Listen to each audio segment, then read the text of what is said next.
Thank you. Appreciate it. Been hiding that one in for a while now.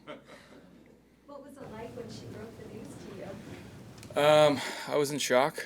To be completely honest, it was during training camp. I had sent her a picture outside of our hotel. There was a Golden Doodle Puppies sign with the number on it, and I sent her a screenshot of that.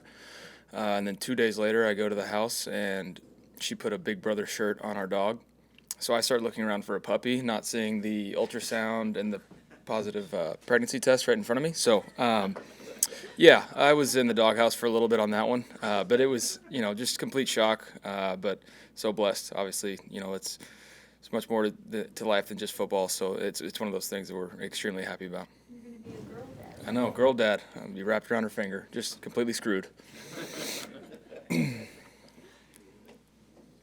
Baker, when you look at this game, it's going to feature two of the absolute best safeties in the game, right? Winfield at your team, obviously, but what Bates has been able to do in his first season in Atlanta. Can you just speak to that? How dangerous he is? You got to kind of avoid him. Yeah, he's. I know I mentioned this the first time we came around. I've played him a bunch of times when he was in Cincinnati. Extremely smart player, obviously athletic, but extremely smart. Knows how to pattern read. Knows how to get everybody else lined up, and just always seems to be around the ball, making plays on it. So he's one of those guys you got to know where he's at all times. When you're going through your progression, he's going to be reading your eyes. So have to be smart when you're moving through the field. You look at this as the game of the year for you guys because of the impact it can have on obviously your chances. Yeah. Yeah, I mean, I've said it, but the one game at a time mentality, they're obviously leading the division, so it's divisional games are already important, but obviously where we're at right now, extremely important for us, and just got to be singular focus on any way we can beat the Falcons. Got to find a way. What's changed for you and what's changed for this team since the last time you faced them?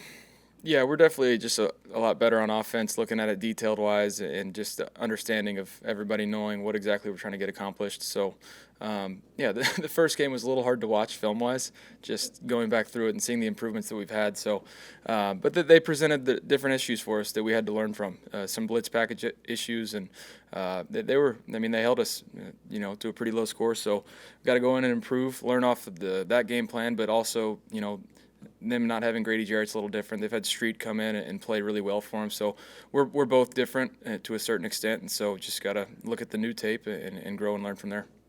In that Falcons game, Mike went through for you guys with a touchdown, almost had 100 yards. He's just been so consistent. Wearing that Superman paper for you. But is this the game where you're going to have to find another superhero on offense to come alongside Mike and have another great type of performance? This is one of those games that obviously he's been the main guy for us. So everybody's got to be ready. Everybody's got to be ready to step up. Not to harp on your question. Nobody needs to be a superhero, but just do your job consistently. And I think that's one thing that we can look back at the tape from the first Atlanta game is everybody do your job consistently, and good things will happen, and the rest will take care of itself. Is there a reason why Chris's production has decreased so much this past month? Something that you can put your finger on, something you guys are working to get him more involved? There's been opportunities there, but some of the coverages have just dictated where the ball's going. Obviously, we tried to get him involved early, and then the rain kind of made it hard for us just based on our normal game plan that we would have called. But, yeah, he's obviously one of our key factors, so got to still try and find ways to get him the ball. Obviously, you had the reverse for a touchdown. Just trying to get the ball in his hands any way possible, and good things happen. Red zone defense might be what they do best in Atlanta. They held you guys in check the first game. Is there something they do in the red zone that makes them especially tough to get the scores? Their front and their linebackers make it extremely hard to run the ball just all over the field. But then especially down there, they're just stout up front. They know how to stop the run. They don't have to bring in extra guys into the box to do that. So we have to be good on our targets in the run game. And then in the pass game, just finding completions, getting the extra yardage, just getting upfield immediately, and just trying to find ways to end up in the end zone. So for us, it's a good challenge, and it's something that we need to take the next step on. You've had like 9 huge chunk plays in the passing game, over 40 yards or more, and that's tied for the most in the NFL with San Francisco into it. What's been the reason for those enormous plays that you're able to hit? Guys being in the right spot. Obviously you have certain shot calls throughout the year that you want to hit, but obviously like the last game, you have a play called where the coverage can dictate it being an explosive play. So you have your standard shot plays that you want to get explosives on. Then the difference for us has been some of the just key one-on-ones, guys winning and making those big plays. So it just goes down to guys doing their job consistently, and those big plays will happen if you consistently do that and just keep moving the chains. Mike doesn't get a lot of this, but when you see him getting man, single coverage, does the green light go on? Yeah. And are you surprised that he gets that? Yes and no, because I mean, if you're going to sit there and double team him all game, the ball's going to go everywhere else. But teams are going to roll the dice and take a chance, especially a team like this. They have good corners, so they trust those guys. They want to have them in man match coverages and trust those guys to carry them down the field. So, but yeah, when it's one-on-one with Mike, you're going to take your chances. You're as a quarterback, you're going to want to put the ball in his hands. How frustrating, Baker, was it watching the films of that first Atlanta game? The opportunities that you had with the fumbles from Ritter, and you end up scoring 13 points.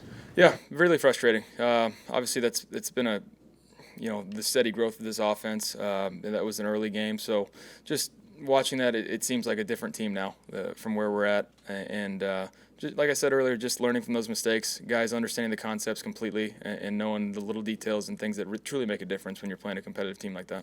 When you go back and watch film, have you seen Cody Muck really bring that physicality over this last part of this season as opposed to what he was doing earlier? Yeah, I think I mentioned it to you guys after that San Fran game. You really saw him improve during that game against, obviously a great challenge. So he's continually made that step, and that's something you look for as a rookie. You're finding your way, and then sometimes the light will turn on, and then you can just build on that. And so he's done that consistently. And so, we ask a lot of those guys up front, but Cody's continually improving, and we're really happy about that. He can take a punch too. He can take a punch. I'm not sure he deserved it, but he took it. He wore it. Didn't knock another tooth out, though. How long were you in the doghouse for that? Not long. Got out quickly. I got over the no puppy thing pretty quick, though. The reality set in, yeah. And would that be another goal? Oh, for me, yes. For Emily, no. Too much running around the house.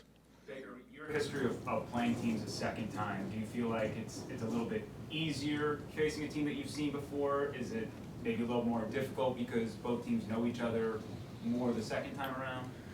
There's give and take. You can learn from some of the looks and disguises that teams will do, but there's obviously adjustments that they can make, new wrinkles that they might throw in to make it look like something they presented the first time around. So there's always, like I said, give and take. So you learn different looks, you come to expect it, and then just trying to react to whatever new wrinkle they're going to have in. But for knowing defensive backs, it's definitely one of those things. You can look at the film, see how the guys are playing, see how they're playing our receivers specifically, and go based on that. So we always look to improve playing a team the second time.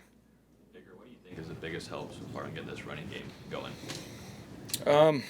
A lot of credit to the O-line, just quite honestly, just getting the targets right, just all being on the same page and really understanding the concepts of how their tracks mean a lot. And the running back room as a whole has grown a lot, and just understanding how they're supposed to set up these blocks and how they're supposed to play off the combos, and just making a lot more plays in space. And so it's that whole unit, and not to leave out the tight ends and receivers in the blocking scheme. So everybody's a part of it, and so everybody just being on the same page and getting more reps at it has been the biggest improvement.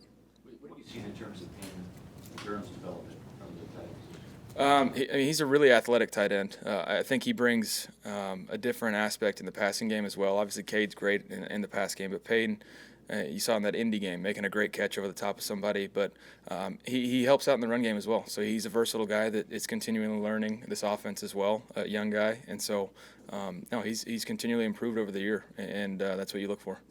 What can you say about Rashad White's growth? Because you don't see many bell cows in this league anymore, and he's doing it a second year here, and really this is his first year getting the full go of it. Yeah, he's continually improved, and obviously a new system for him. Some of the run schemes are similar to what he's done in the past, but like I said, the run game improvement, a lot of that's on the O-line, but also him with his eyes, where he's looking at how to read these blocks, and so obviously he's a special athlete when he's got the ball in space. We know that, but just his improvement and setting blocks up has been a huge difference. Okay, thank you. Thanks, guys.